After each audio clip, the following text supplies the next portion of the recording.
here's how I want you to understand that the economy is changing. This is important for me. Bank of America reported this. They said hardships on 401k withdrawals have now surged by 36%. What does that mean? That means 36% people now are drawing more from their 401k. What does that mean? People are scraping for money. They noticed a huge drop off in contributions, and they also noticed a decrease in account deposits. So what that means is more people are pulling money from their 401k, and more people are putting less money in the bank. That is a gauge. They're telling us that more and more people are being strapped for money. Here's the crazy part about that. There's a fee that has to be paid if you don't pay back that in time.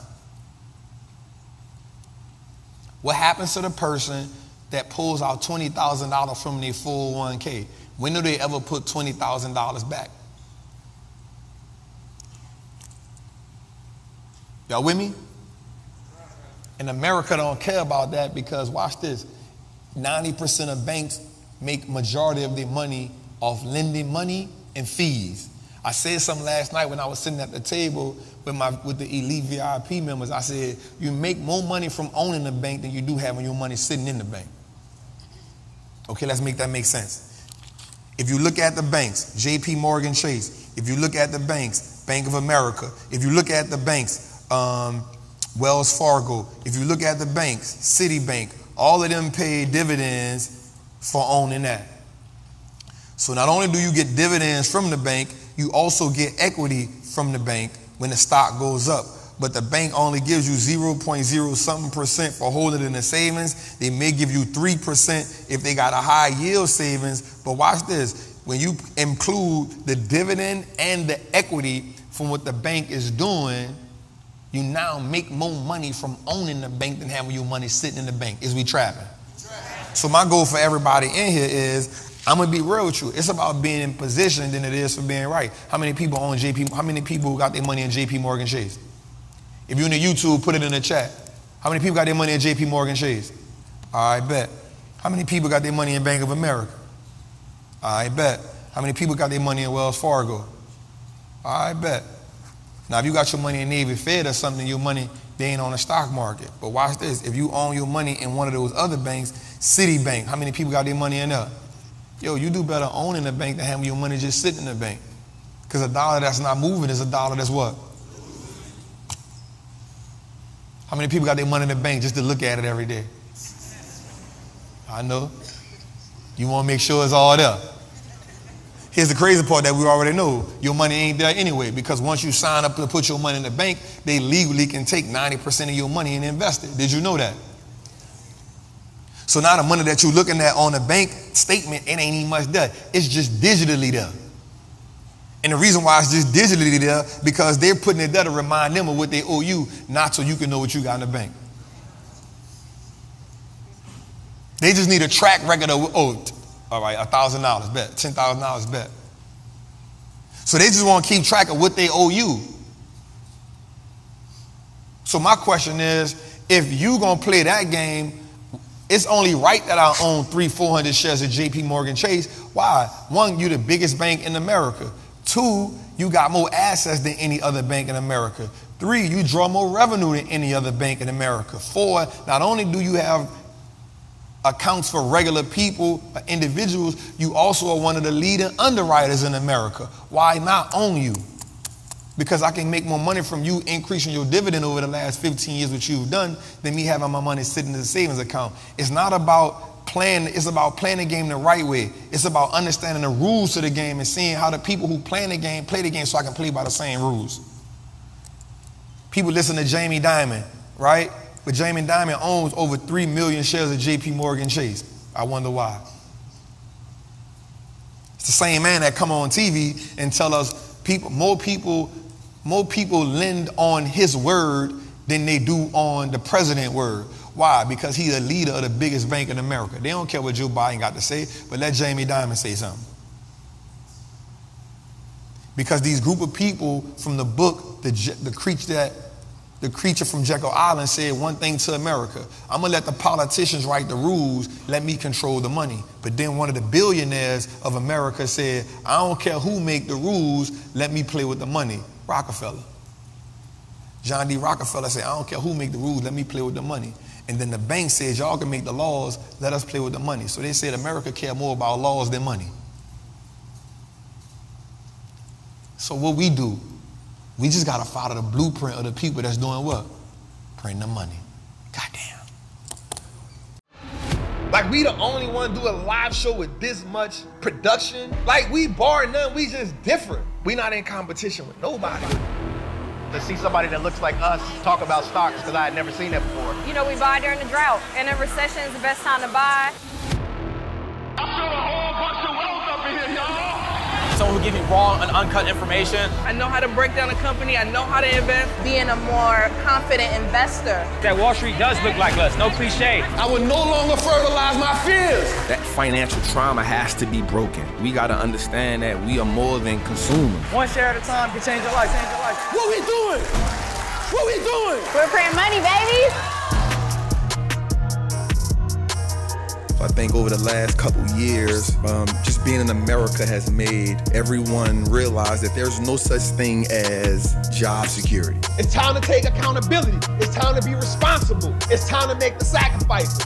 It's time to put in the work, because this time it done got worse. Because this time ain't no saving you. Wall Street looks like everything on Pittsburgh, man. Stop playing.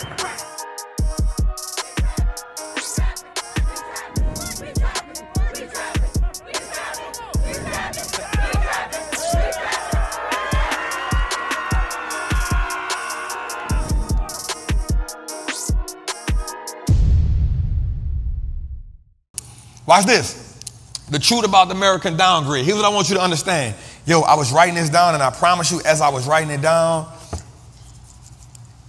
it truly hurt my heart, because I know that a lot of people over the next couple years. I'm in a bind, Nate. Some other time. This is the part that always get me. I really need this money. Here's why that. Check this out. Over the next few years, America, by 2033, America is projected to be $50 trillion in the hole. I want you to go to the site called usdebtclock.org when you get a chance, and you'll see that America debt don't never stop ticking. The debt never stops ticking. So if America is $32 trillion in the hole right now, they're saying by 2033, there'll be $50 trillion in the hole. Watch this. Over the next 10 years, America would pay $5.2 billion a day on debt. $5.2 billion a day.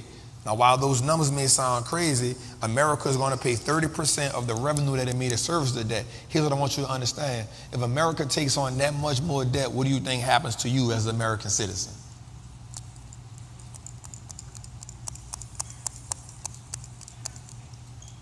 I want you to understand that as long as America doing what America does, you got to adjust. And if you never adjust to what America's doing, I promise you, economics hurt more for the people at the bottom than the people at the top. The working class, the middle class, the check, the people that with the retirement accounts, you gonna feel the pressure of America making these bad decisions more than the people in the 1%.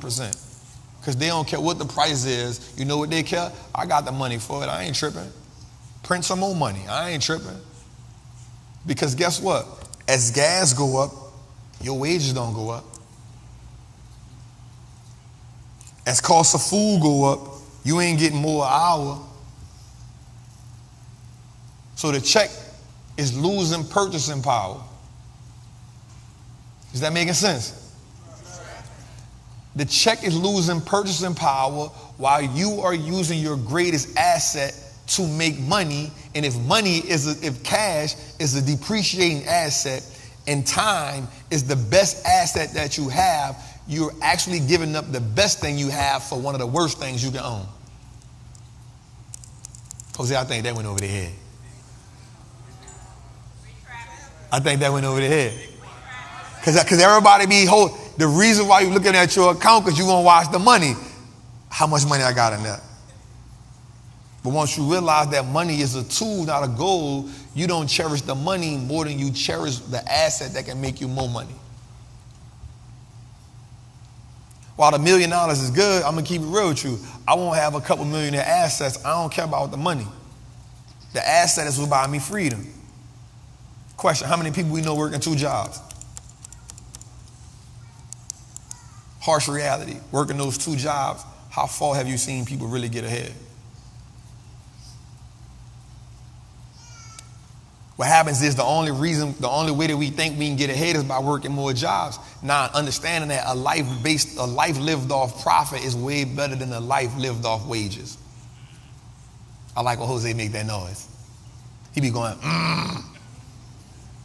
A life lived off profit is better than a life lived off wages, because a life lived off profit is infinite.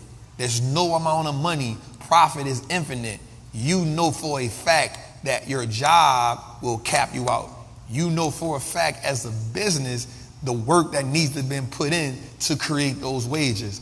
A life lived off profit, off investments, a life lived off that has no cap. Am I making sense? There we go. Let's go a little further. Watch this. So one of the things that's really important to me as well is how many of us heard that America got downgraded? All right, so here's the 5 or 6 components that comes to that: financial structure, operations result, external constant, asset quality and structure, organization and operation, and governance. Now, here's what happens, right? And this always gets me with America. America tells us if our credit ain't right, we can't get money. But America credit ain't never been right. That's like your mama saying, do what I say, not as I do. How many of y'all ain't never like that? That's what America is telling us. Let's go a little further. And in case you don't know, this is how it goes. It goes from D, C, BB, BBB, go back, BBB, AA, and AAA, AAA. So America just got downgraded from AAA to AA. Now, the reason why America got downgraded is because America has accumulated $1.8 trillion in debt in less than a year. America has accumulated $31 trillion in debt in 200 and something years altogether. Now watch this. Here's the crazy part about that stat. The more debt that America takes on, the weaker America gets. But you have 2 sides of a coin. You have one group called the Democrats, and I'm not for either or, let me just make that clear. You have one group called the Democrats, all they know how to do is spend money. All they do is spend money. You got another group called the Republicans, and all they do is make sure the wealthy people keep their money. Nowhere in that equation does it say, where does the middle class, the working class, where do they fit in the equation? I want you to understand that truthfully, you don't fit in either of those equations. I want you to understand that truthfully, the biggest and the most important financial decision that you will ever make in this world is how much money you're going to have working for you.